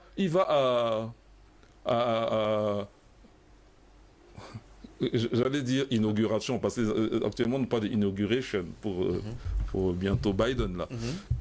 L'investiture de Ouattara. L'arrogance qu'il affiche, alors que Ouattara c'est un usurpateur de pouvoir, on sait très bien que son mandat n'est pas mérité et qu'il est basé sur le sang. Hein? Parce que quand on dit qu'on a coupé la tête de quelqu'un, on tue ça comme un ballon de football et qu'il n'y a aucun procès, même l'État ivoirien ne dit rien. Mais attendez, le type il commence. Je laisse tomber la rébellion d'avant, je parle d'aujourd'hui. Mais c'est sur le sang. Mais Sarkozy était là avec son fils de façon arrogante. Donc ces gens-là, il n'y a pas de honte chez eux. Jusqu'à aujourd'hui. Et pourquoi? Nous avons des indices. Tant que le génocide arabe, pas africain, n'aura pas été reconnu, il n'y aura jamais de paix entre ces gens-là et nous. Et ces gens-là, ce n'est pas seulement les Occidentaux. Il faut aussi ajouter tous les talmudistes, parce que c'est marqué dans le Talmud, c'est pas la Torah le Talmud, que le noir, c'est même pas un homme. D'ailleurs, l'homme, s'il n'est pas juif, c'est pas un homme. Attali l'a confirmé dans une vidéo qui est encore sur YouTube. Le noir, c'est encore moins. Donc, si on dit que c'est un objet, c'est correct, d'après le Talmud. Or, les talmudistes sont encore là. C'est eux qui gèrent le monde. La Fed. Les fameuses familles qui gèrent la Fed, Rothschild, Rockefeller, tout. C'est quoi? C'est pas les talmudistes. C'est eux, dont les ancêtres, avant Rothschild, ont commandé le génocide des Noirs en Arabie. Pour que ça arrive, Il a fallu que l'un d'entre eux aille voir le roi des Perses à plusieurs reprises, parce que la première fois, le roi des Perses le néglige, ne le considère pas. Finalement, il donne une armée. Et c'est comme ça que le génocide commence en Arabie. Tant que cet acte n'aura pas été reconnu, il n'y aura pas de reconnaissance pour l'Afrique déjà. C'est le début de réparation. N'oubliez pas que l'Arabie, le Proche-Orient, n'est qu'une extension de l'Afrique. L'Afrique, c'est l'aire géographique. Mais au niveau humain, ça continue jusqu'en Inde. Parce qu'il y a eu une conférence à Durban en 2001. Ça a duré du 2 au 9 septembre 2001. 2 jours après, c'est septembre 11. C'était quoi? C'était sur le racisme, mais ça a débordé sur l'esclavage. Vous voyez? Et les talmudistes n'ont pas accepté ça. Donc, il fallait créer un événement. Cherchez peut-être le lien avec septembre pour balancer 11, justement septembre 11. cette conférence. 2001, 2 jours après. Oui, oui. Voilà. Et l'Inde était là. Quand on a touché le problème des Dalits, qu'on appelle communément en français les intouchables, ils ont dit non, ça n'a rien à voir, parlez pas de ça. Les Indiens, eux aussi sont complices. La complicité est très large. Tous ces gens, en fait c'est facile de les voir, tous ces gens-là qui font ça le système mondial, économique mondial là, ils ont des comptes à rendre à la race noire. Qu'elles soient en Inde, qu'elles soient en Afrique ou en Arabie, peu importe. Ou en Amérique, ils ont des comptes à rendre. Le premier esclave noir, je vais maintenant chiffrer. Hein, parfait, tu as tort. Je te le dis en face, tu as tort. De dire que j'ai pas besoin. Quoi? Tu n'as pas besoin d'être indemnisé. Mais va dire ça aux Antillais, va dire ça aux Noirs américains. Tu n'as pas besoin d'une réparation. Ben, cette réparation, les Juifs, ils bénéficient de ça, non? Et cette réparation, c'est la première reconnaissance du crime. C'est là que le gars, là, quand même, il paye. Ça veut dire que quand même, ils reconnaissent. Tu ne peux pas éviter ça. Peut-être que pour chiffrer, il faudrait des vrais États 100% indépendants. Oui. Qu'on n'y est pas encore, je suis d'accord. Parce que là, ils vont s'en tirer en bon compte, là. Non. Mais, n'empêche que c'est dû. Et on se comprend. Oui, mais c'est dû. Non, mais c'est dû, c'est dû. Moi, je ne fais pas de cadeau. Comme CFA, je ne fais pas de cadeau. Hein. Même si c'est dans 1000 ans. Il faut qu'il paye. Oui. Satan a dit à l'être humain, il y a beaucoup de jours, c'est du bassa. Ça te la calme, vous d'amener l'auditoire. Donc, aujourd'hui, demain, ils auront des comptes à rendre. C'est pas fini cette affaire. En plus, je sais, tu es pressé que je suis. Non, allez-y. je suis il faut bien. Non, on a encore 20 minutes à passer ensemble. Je vais faire un calcul mathématique. Oui. Je ne suis pas économiste, mais à mon modeste niveau, si moi, Jean Pombellet, qui ne suis qu'un petit physicien, ça dit que je ne suis pas économiste de renommée. D'accord, je peux faire un calcul qui donne un résultat, juste parce que j'ai l'art mathématique avec moi. Combien de fois des gens qui sont rodés dans ces affaires? Et en fait, tu vas comprendre pourquoi ces gens ne veulent pas en parler. Tu sais, parce que c'est fini pour eux. Ils ne peuvent pas vivre. L'estimation que moi je vais vous donner là correspondra à 400 fois le PIB des États-Unis. Produit intérieur brut des États-Unis. Je n'ai pas dit par habitant, hein, produit intérieur brut d'aujourd'hui, 2020. Pas 2021, 2020. 400 fois le produit intérieur brut. Mais ils sont morts. Attends, si le type il doit, mais attends, lui, il va construire. Il respire plus. En tout cas, il va construire ton pays éternellement. On est d'accord? Et je n'ai pas compté la colonisation. Je ne parle que de la traite qu'ils ont fait entre eux pour faire de Noirs un objet de vente, d'exploitation, un meuble. Le Code noir. Le Code noir même les condamne moralement. Parce qu'on aurait pu discuter et dire que, ouais, bon, après tout, l'esclavage. Oui, c'est une... Mais on a l'impression justement que parlant du Code noir, ils ne regrettent absolument rien. Mais justement, c'est ça qui les condamne. C'est ça, ça va dans ce sens. Il n'y a pas de regret. Ils ont écrit le Code noir. C'est marqué que le noir est un bien meuble. C'est marqué. Donc s'ils ne touchent pas ces jours-là, Madame Taubira a introduit une loi pour faire de l'esclavage un crime contre l'humanité. Mais c'était des histoires. Mais c'est là qu'on a commencé à la prendre en considération. On a vu son courage. Une femme, hein. Elle n'est pas très grande, hein, de taille. Madame Taubira. Elle était sur le Cameroun. Bon, voilà. Donc elle a fait un tour ici, elle a vu les révolutionnaires camerounais. on a discuté. Tout le monde dit qu'elle a fait son travail, mais on a dépouillé la loi de ses attributs, à savoir les réparations, comme quoi c'est l'élément essentiel. Alors faisons un calcul simple, je vais vous dire un peu comment vous allez faire. C'était 40 acres et une mule. 1864, États-Unis. Je ne prends que les États-Unis. Alors, si je prends le Brésil, ça va être plus grave encore. Parce que le Brésil, l'esclavage commence, il faut prendre le côté portugais, 1444. Leur abolition, c'est 1888. Moi, je base ça sur 5 siècles. Donc, eux, c'est trop long. Les États-Unis, c'est 1619, 1864. Je base ça sur 5 siècles. D'accord? Oui. Donc, si je prends. Bon, la France, circonstance aggravante. Parce que l'esclavage est aboli. 1848. 1789. 1789. Oui. Mais il y a une seconde abolition en 1848. Pourquoi tu casses mon raisonnement? 2 secondes, mon cher.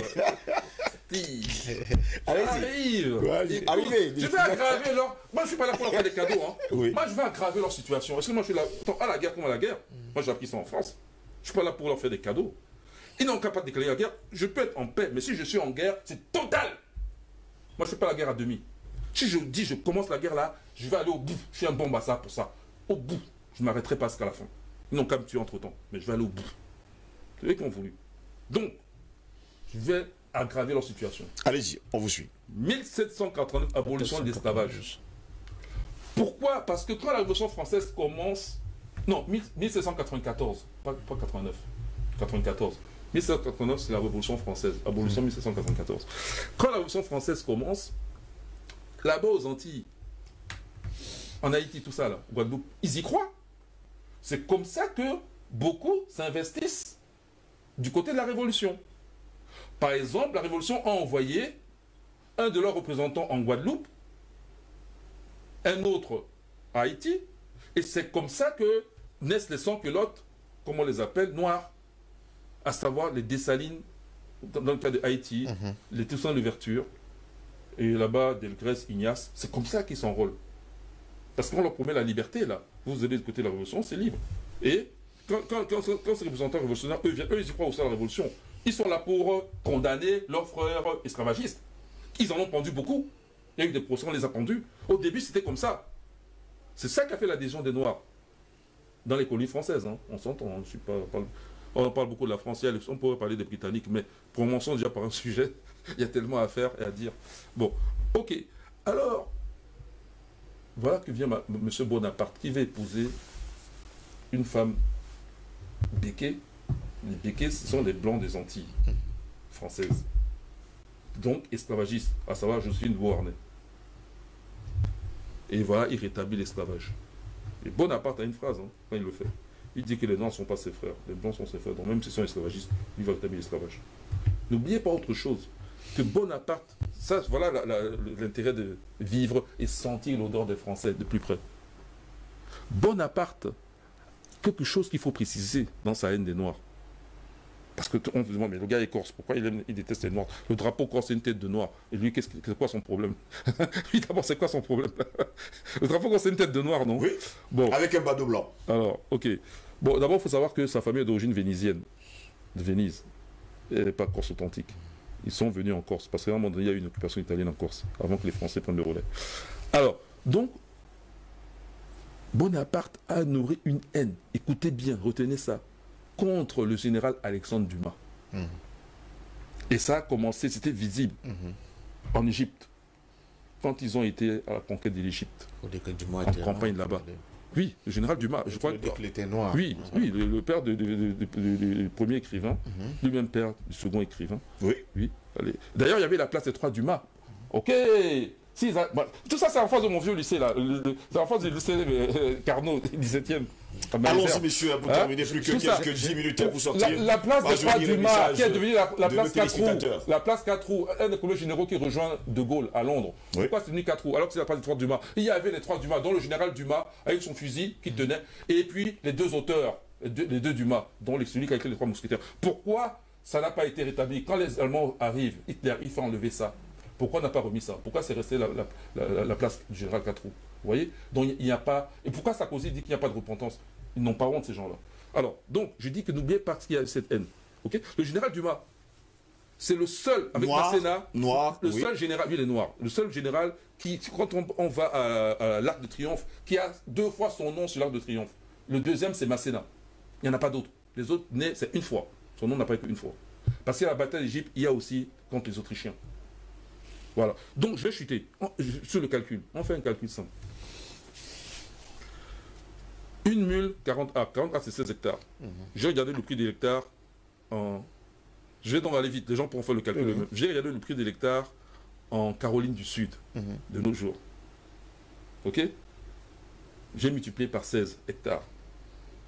Ça m'a donné le tarif de combien on doit. J'ai regardé, et il semble que là-bas, les terres là augmentent de 4% par an. La valeur de ces terres. 4% par an. 4%, oui. Voilà. Donc je vais vous donner un prêt annuel. Ce prêt-là, cette promesse est un prêt. C'est comme un prêt. Donc s'il n'est pas dû, il y a des intérêts qui vont tomber. Mais c'est ça, c'est sur dans le cas de c'est sur 156 ans, de 1619 jusqu'en 1864. Non, excusez-moi, de 1864 jusqu'à 2020, ça fait 156 ans. C'est-à-dire que depuis l'abolition de l'esclavage, on leur doit ça, jusqu'à aujourd'hui, ils n'ont toujours pas eu. Je parle de 2020, je m'arrête à 2020, ça fait 156 ans.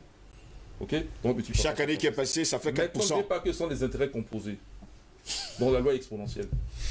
Je prends le taux de 4%, je le justifie. 4% parce que de nos jours, le taux est de 4%. Bon, on me dit qu'il n'a pas tout été ainsi. Je suis d'accord. Je dirais que les prêts du FMI, de la Banque mondiale, c'est 1%, mais ce sont des prêts sur une année, ou alors le taux augmente à 1,44 si c'est sur 10 ans, et quand on arrive maintenant à 25 ans, on est déjà là à près de 2%. Donc, ça veut dire que plus la durée du prêt est longue, plus le taux annuel aussi augmente. Donc, je peux justifier mes 4%. Quand je fais ça, je fais donc le tarif qu'on doit payer pour une terre, 16 hectares, multiplié par 1 plus les taux d'intérêt de 2% à la puissance de 156, puisque c'est une année, vous trouvez, écoutez bien, 400 fois le PIB des États-Unis. Merci beaucoup, Dr Jean-Paul Bellec. Messieurs, permettez-moi de lire le message de nos téléspectateurs ce matin. Je vais vous dire une chose, multiplié par leur minimum d'esclaves, à savoir 12 millions. Mais je vous ai montré que c'était 19 millions, c'est 200 000 au moins. Tout à fait. Donc, parce que là, c'était pour un esclave, multiplié par 12 millions. On arrive à 400 fois le PIB des États-Unis. Par esclave. C'est beaucoup d'argent, messieurs. Et c'est plus que ça. Ça, c'est le minimum estimé par Jean-Paul Bellec, qui est un petit, de rien du tout. Messieurs, permettez-moi plus que 10 minutes pour sortir, 15 minutes, disons-le comme ça, pour sortir de cette édition de DBS Matin. Bonjour DBS Matin, il y a tout sur le plateau. Je pense que la colonisation n'est qu'une autre forme de l'esclavage. Ce n'est que de la mascarade occidentale pour perpétuer leur contrôle sur l'Afrique.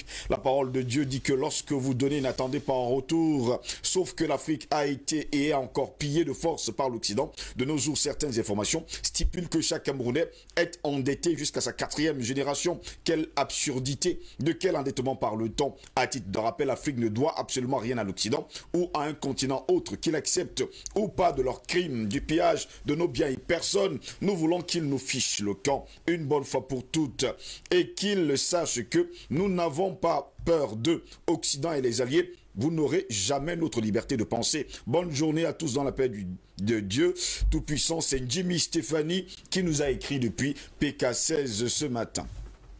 Bonjour Monsieur Steve et tout le panel, je vous félicite, je vous dis merci pour le travail d'éveil de conscience que DBS et vous, vos consultants, faites. Depuis que je vous suis, j'ai appris beaucoup de choses récemment. Je suivais un documentaire sur Gbagbo, de son accession au pouvoir à sa chute. Je donne raison à tous les panélistes. J'ai vraiment eu mal. Votre chaîne devrait nous mettre ce genre de programme. C'est Romaric et tout. Ondon depuis Brazzaville. C'est au Congo. Allons-y toujours. Bonjour Steve, bonjour DBS, au prestigieux panel et aux techniciens. Félicitations Steve pour ta médaille d'or. Bonne et heureuse année et à tous nos intellectuels africains, à tous les personnels d'DBS et son PDG. Merci pour ce que vous faites pour l'Afrique. Au Cameroun, nous avons un professeur juriste international qui nous chante qu'il a gagné Bakassi, mais qui ne dit rien sur le CFA, l'esclavage et les accords coloniaux. Mais il fait les discours avec 2 drapeaux français et camerounais. Comment peut-il défendre longue vie à l'émission et que Dieu vous bénisse et bénisse l'Afrique? C'est Mama Mani Mireille depuis Yatika, ici même à Douala. Mama Mani fait partie justement du grand cercle des mamans de DBS Matin. Bonjour DBS Matin, c'est votre ami du Togo. Mes encouragements à tous, notamment au président Badakani, pour son investissement dans l'éveil des consciences en Afrique. Merci également à vous qui nous regardez tous les matins du côté du Togo, le pays de Fornia Singbe, et Zosima et Yadema. Bonjour à toute la famille DBS Matin, excellent thème ce matin. Merci à la brillante intervention du docteur Mbelek, s'il vous plaît. Est-ce que le professeur Assoumo peut être plus explicite dans ses propos quand il dit que vous connaissez ce que tel a dit et ce que tel a fait? Nous ne connaissons pas, donc s'il vous plaît, bien nous édifier. Bon, c'était juste un jeu de langage. Excusez-moi de poser une question hors terme. Où en est-on avec le CFA? Merci.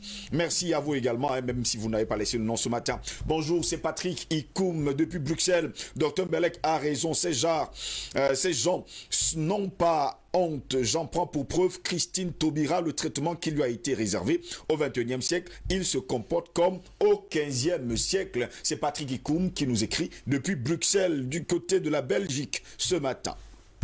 Bonjour Monsieur Ngo, je salue vos techniciens qui font toujours le bon travail. L'Afrique doit être consciente du grand potentiel qu'elle a. Dieu bénisse l'Afrique. Bonjour au grand professeur Mbelek. C'est épouse Nguesse qui nous écrit ici même à Douala, la capitale économique du Cameroun. Bonjour, je souhaite que mon numéro soit enregistré en vue de ma participation. J'échange. Merci. C'est Dixit Mahel. Bon, ok.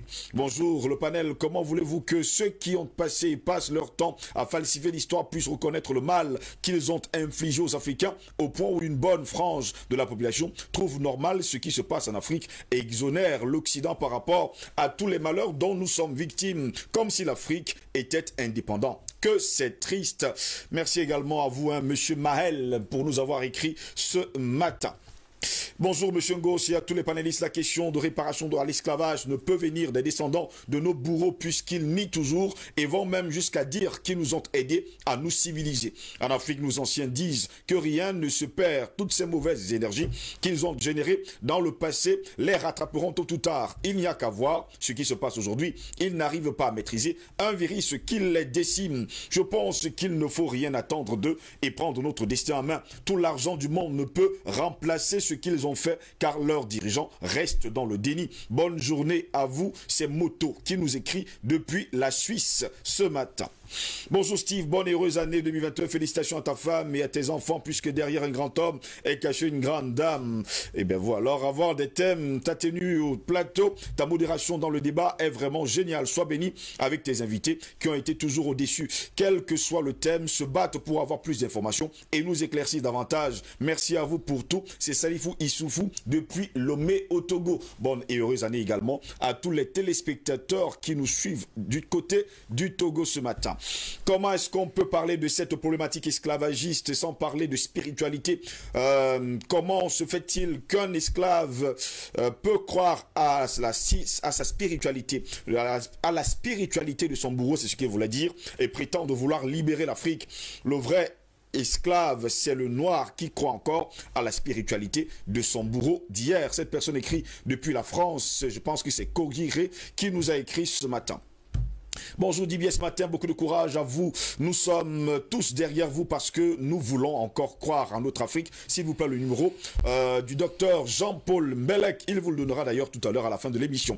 Bonjour à la grande famille Dibier, je suis d'avis avec Monsieur Parfendome. L'argent ne peut pas réparer toute cette méchanceté, seulement qu'il nous laisse tranquille. S'il vous plaît, ajoutez-moi au groupe WhatsApp. C'est Dohouli qui nous écrit depuis Abidjan en Côte d'Ivoire ce matin.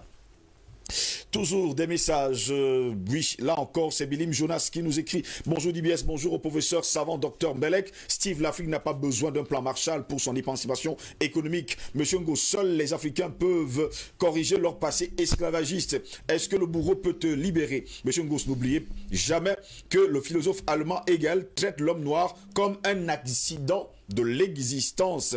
Il n'y a que le système éducatif qui libère un peuple. C'est Bilim Jonas qui nous a écrit ce matin. Il nous écrit d'ailleurs toujours de l'Occident. Bonjour Dibier ce matin, bonjour le plateau. Il est indéniable que l'Afrique a été victime de la traite des Noirs et de la colonisation. Cela continue aujourd'hui à travers les institutions spécialisées de l'ONU, OMS, UNESCO, FMI, Banque mondiale et Tessira. Si l'Afrique attend que la communauté internationale autoproclamée par les Blancs reconnaisse son crime, c'est une chimère.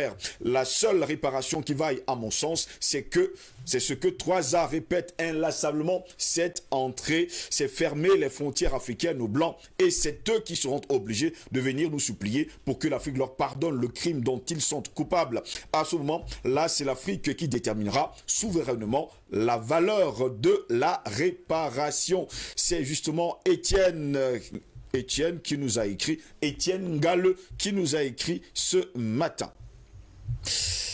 Bonjour le panel, l'Afrique colonisée par les Occidentaux ne sera sauvée que par Jésus-Christ. Le monde depuis longtemps est géré par le diable. Les signes de la fin des temps, fin du diable se manifestent. Bientôt Jésus-Christ viendra enchaîner le diable et le jeter dans une fournaise de feu ardente avec tous ceux qui sont sur sa voie. Ce sera la fin des souffrances, des persécutés. C'est Moulium Emmanuel Denis de Bomonoba Bengue qui nous dit courage également ce matin. Merci également à vous de nous avoir écrit ce matin. Bonjour, l'électricité nous fait défaut. Je suis de tout cœur avec vous et surtout avec nos panafricanistes. C'est Sarah Désiré Emmanuel qui nous a écrit ce matin. Et bien de son côté, il y a justement une coupure de courant. Bonjour DBS, bonjour à tous les invités et auditeurs. Pour les Occidentaux, l'esclavage est aujourd'hui considéré comme étant une chose légale et bonne. Il n'y a que les victimes par ricochet qui blanchiment cet acte inhumain, sadique et criminel. Parler de la réparation serait pour eux chose incomprise, car selon eux, abolir l'esclavage, c'est causer du tort aux maîtres criminels possesseurs d'esclaves, comme vous l'avez bien dit, ou la répartition qui a pris fin en 2018 aux descendants de ces criminels esclavagistes. Cette indemnisation a été payée bien évidemment par nous les Africains directement ou indirectement. Pour demander la répartition, je pense que c'est la réparation qui voulait dire. Je pense que nous devons d'abord créer les conditions de l'acceptation de cet acte comme étant le plus grand crime que l'humanité ait connu par ces gens. Sinon leur conscience n'est pas à ce niveau pour que eux-mêmes puissent le reconnaître comme tel. C'est Nourou Aïdjo qui nous écrit depuis New York aux États-Unis ce matin.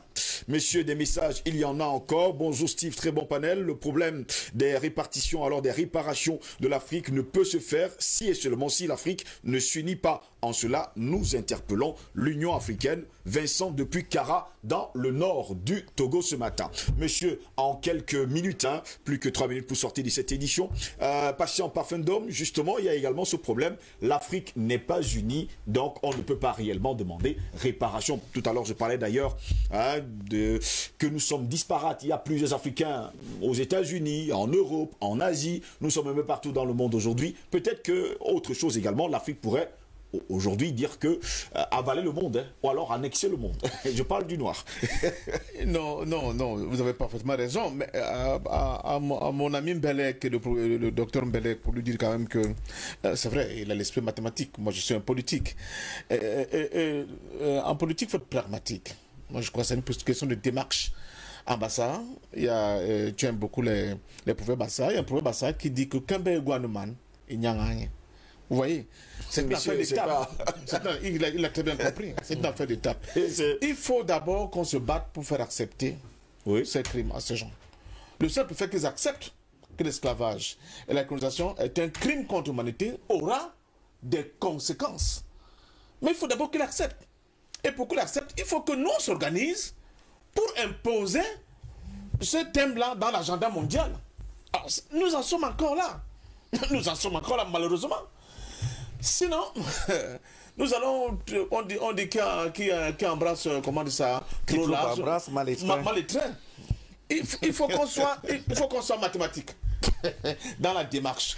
C'est seulement comme ça que nous serons capables de leur imposer justement ce que tu essaies de décider à la fin. Mais si dès le départ, les gars n'acceptent pas déjà ça, comment on va faire? Donc il faut qu'on impose cette question-là, de ce crime-là, dans l'agenda mondial, que ce soit quelque chose d'essentiel, de central dans les négociations. Et maintenant, je finis, excuse-moi, rapidement pour dire quand même qu'il ne faut pas qu'on oublie, et Mbelek a essayé, d'autres races noires, non, d'autres noirs à travers le monde, qui continuent d'être dans des situations inacceptables. Je pense par exemple aux Noirs de Papouasie, Nouvelle-Guinée, qui subissent encore l'esclavage des Indonésiens. Mais que fait l'Union africaine? Que fait l'Union africaine? Les images sont insupportables. Je ne parle pas des intouchables indiens, mais les Noirs de la Papouasie-Nouvelle-Guinée, c'est insupportable. Et il y a plus grave. On a vu le président mauritanien être le président de l'Union africaine, sans que ses pairs ne puissent lui exiger de manière écrite la fin tout à fait cessante de l'esclavage des Noirs en Mauritanie. C'est pour ça que moi je désespère un peu souvent de cette classe politique qui le dirige aujourd'hui. Et moi je pense que le combat est encore vraiment important. C'est pour ça que sur le plan d'éducation, je suis face à un éducateur, le professeur Assoumou, commençons par inculquer ça à nos enfants. Merci. Par la maternelle, cette question-là. Peut-être que c'est en passant ce flambeau à cette jeunesse-là qu'on aura des chances que dans les générations futures, on puisse enfin trouver une solution à cette question. En tout cas, vous m'avez dit que vous êtes optimiste. Je suis optimiste. Juste une seconde pour... il y a votre téléspectateur, l'un des téléspectateurs qui m'a interpellé. Oui. Nous n'avons pas toujours le temps de donner tous les détails, je m'en excuse. Je parlais de Cheikh Anta Diop dans sa démarche de la restauration de la vérité qui a été empêché de soutenir sa thèse de doctorat en France.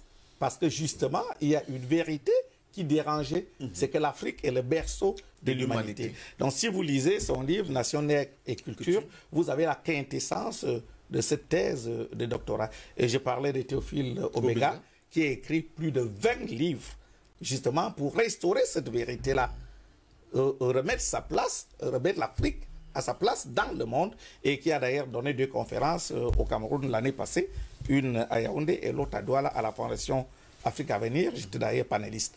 Donc, je ne pouvais pas donner tous ces détails, mais si vous en avez besoin, consultez tout simplement.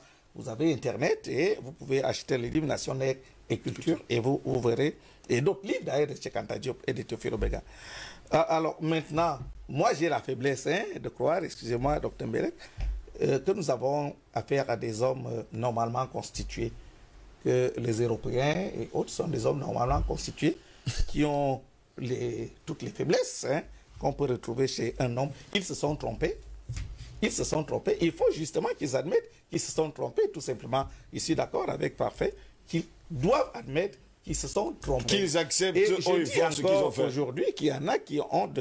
J'ai eu une expérience, j'ai vécu une expérience quand j'étais étudiant en Europe. Et si tu voulais être l'ami d'un Allemand, il ne fallait pas lui parler de Hitler. Parce qu'ils en ont tellement honte. Je crois que c'est la même chose aujourd'hui. C'est Peggy qui l'a dit, quand un peuple ne peut pas s'enseigner, c'est qu'il a honte de s'enseigner.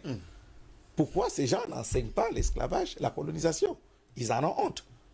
Donc je dis, il faut qu'ils acceptent qu'ils se sont trompés. Est-ce qu'ils se sont réellement trompés? Ils ont commis un crime. Ils ont commis un crime. C'est pas se mais tromper. beaucoup dans cette affaire étaient de bonne foi. Parce qu'ils croyaient justement que l'Africain n'avait pas d'âme. Je vous le dis, beaucoup étaient de bonne foi. Ils croyaient que nous étions des choses idéologiques. Mais vous savez qui a été à l'origine de cette histoire? C'est peut-être lui le plus gros criminel. Mais ceux qui se sont laissés entraîner naïvement dans ce crime-là sont moins à blâmer, n'est-ce pas, que les idéologues de l'esclavage et de la colonisation. Donc, je pense, je termine par là, excusez-moi, que Parfait a raison, il faut faire rentrer cette problématique dans l'agenda international et peut-être pas, pourquoi pas une commission justice et réconciliation comme on en a connu ailleurs pour que les autres, les uns et les autres fassent amende honorable. Merci beaucoup, professeur Assoumou. Docteur Jean-Paul Mbelek, votre mot de fin en quelques secondes. Oui, d'abord je vais dire que tout à l'heure j'ai parlé de l'esclavage à Venise, enfin comment il y avait des places où on vendait les esclaves. Oui. Il y a même en Italie des gens qui ont le nom esclave. Scavone par exemple, c'est un nom d'esclave. Souvent ceux-là ils viennent d'Europe de l'Est. Oui. Voilà.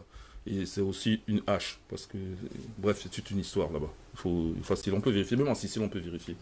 Partout, vous voyez les têtes de noirs là. Il y a un problème avec les noirs en Europe. Il y a des têtes de noirs. Bon, sur les drapeaux, je vais dire. Donc, on n'est pas encore à ce gâteau des têtes de nègres. Et on peut savoir. Non, je parle des drapeaux. Non, c'est juste pour vous saluer. Les drapeaux corse, oui, parce que les Noirs ont aussi régné. Il y a eu l'esclavage, mais les Noirs ont aussi régné dans ces régions. C'est ce qu'elles ont expliqué, cette balance-là. En quelques secondes, donc, le temps est terminé là. Je dis que où sont partis ces gens-là qu'on vendait à Venise? Eh bien, il y en a beaucoup qui sont venus en Afrique du Nord. Je signale que le faux président tunisien, Essebsi, est un descendant d'esclaves. Il y a à peine 2 générations qui ne sait pas de son grand-père, qui était esclave, capturé en Sicile. Voilà. Donc maintenant, pour chuter sur l'Afrique, l'estimation que j'ai faite tout à l'heure est extrêmement minorée, parce qu'elle ne tient pas compte des autres préjudices. Je me suis seulement contenté de partir d'un texte de loi américain et de faire un calcul. Merci beaucoup. Tenir compte des autres préjudices. Donc, je chute définitivement cette fois-ci. Non, le temps est terminé. Définitivement. Pour dire que l'optimisme est un atavisme africain, nous le partageons. Ndom, il m'a donné un proverbe bassa qui est juste, que je connais effectivement. Mais, tant que... D'abord, il faut connaître le CFA. Puisque, ça veut dire qu'il faut... Terminons, docteur Mbelek. Il faut plus... C'est terminé pour aujourd'hui. Ces gens-là. Donc, ne pas leur laisser notre argent. Parce que là, on les renforce, ils auront du mal à se remettre en cause. Merci beaucoup, docteur Mbelek. Tant que les talmudistes seront ici dans ce monde, ils tromperont tous les naïfs dont vous avez parlé. Merci beaucoup, messieurs, d'avoir été là ce matin pour... La traite des Noirs et l'esclavage des populations africaines à partir du XVe siècle sont donc reconnus comme crimes contre l'humanité. Mais on se souvient que lors des abolitions de l'esclavage, une grande majorité d'États avaient jugé légitime d'octroyer une indemnité aux planteurs pour la perte de leurs esclaves. Ici, Christine Muriel, pour Universal News TV. Merci de suivre Universal News TV sur YouTube, nous vous rassurons que les informations que nous diffusons au quotidien sont suffisamment crédibles. Alors, n'hésitez pas à liker la vidéo si elle vous plaît, et si vous êtes nouveau sur la chaîne. N'oubliez pas de vous abonner et d'activer la cloche de notification pour ne pas rater nos prochaines vidéos.